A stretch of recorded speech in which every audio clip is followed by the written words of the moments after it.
mayong buntag sa kasi kasabot ng Bisaya.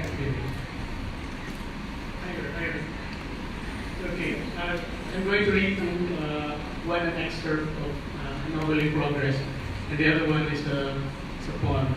I can give you a translation of the excerpt, but I can give you a translation of the poem. So here's the excerpt. Just to give you a kind of context now. We're now at the part where the character EI is left alone in her house because her husband left for China. She was married to a Chinese businessman, but for so many years, hindi na umuwi.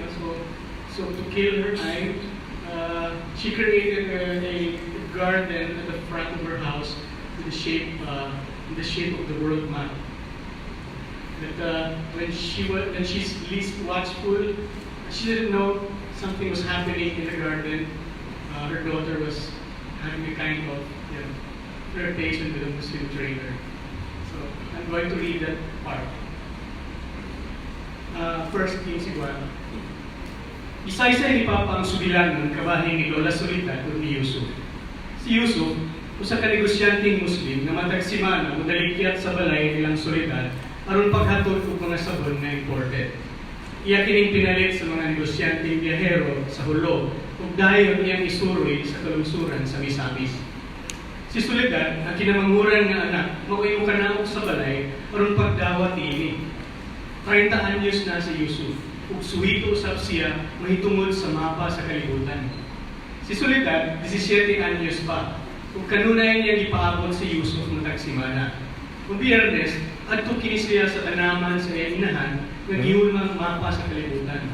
Sa pag-abot ni Yusuf, moingon dayon kini. Anaa ka magbarog sa Arabia, Señorita Sol, ug dayong agigig sa nahimot nga Soledad. Pipila na lang katikang, muabot na ko sa China ni Yusuf pa. Apan dito na ko gikan, tubag ni Soledad, ug dayong katawa ni Yusuf. Adto ta mag-abot sa Pasipiko? Ano ba to? Halapad ang Pasipiko, Señorita Sol. Subayan ko lang ang humot sa gibit-bit kong sabon. Haha. Uban sa tabang ni Allah, matultulan paunta ako nimo. Tuod man, dito sa Pasipiko, nag-abot ng gruha. Mao kadto ang nahimong sinugdanan sa pag-unong-unong ni Yusuf ug Sol.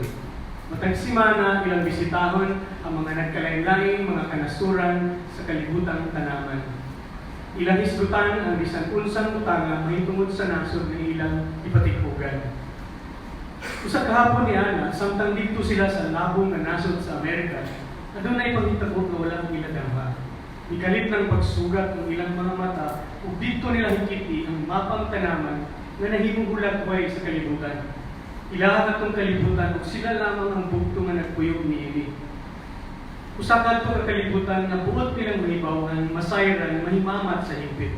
Ug dito isugdan nila pag-ila-ila ang matag suok niini. Kaliwa sa kanamang samtang nangalisbo, humod sa mga nagkatigulaan ng mga sabon ni Yusuf. Pipila na lang na simana ato nang matuyok ang kalibutan ni Yusuf pa. Tuod man, nalibot nila ang kalibutan apan dili na nila kini mabalik pa.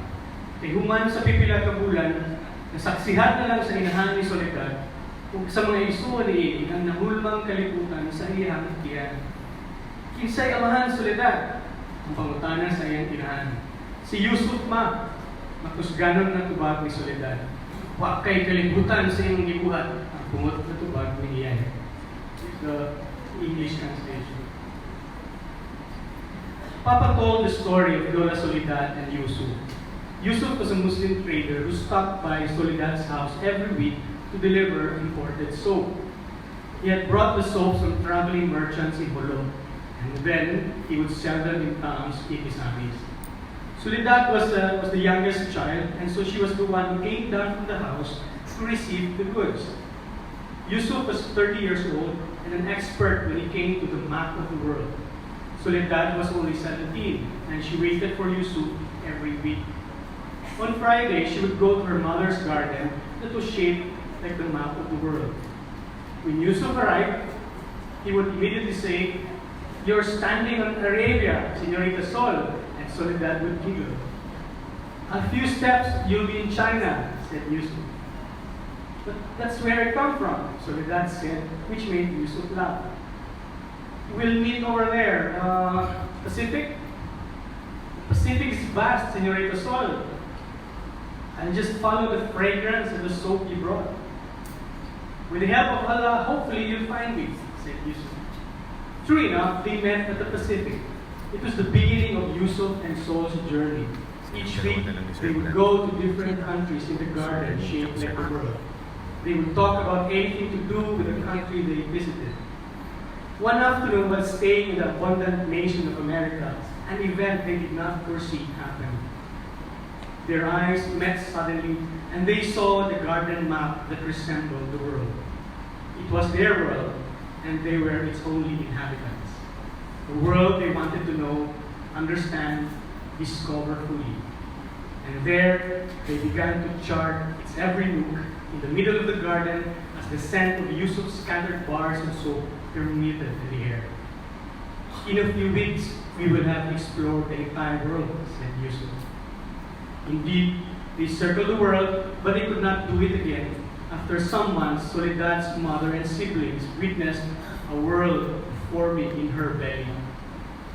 Who is the father, Soledad? Her mother asked. It's Yusuf, ma, Soledad answered. What in the world have you done? Said Ian, furious. Thank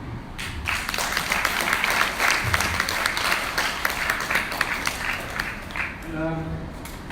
This is in Cebuano, and so I can read the translation. It's a new one. Dampo kong mahimong librarian. Dampo kong mahimong librarian. Bisan ko, sayo pa lang sa buntag, gusto na kong mupasa o libro.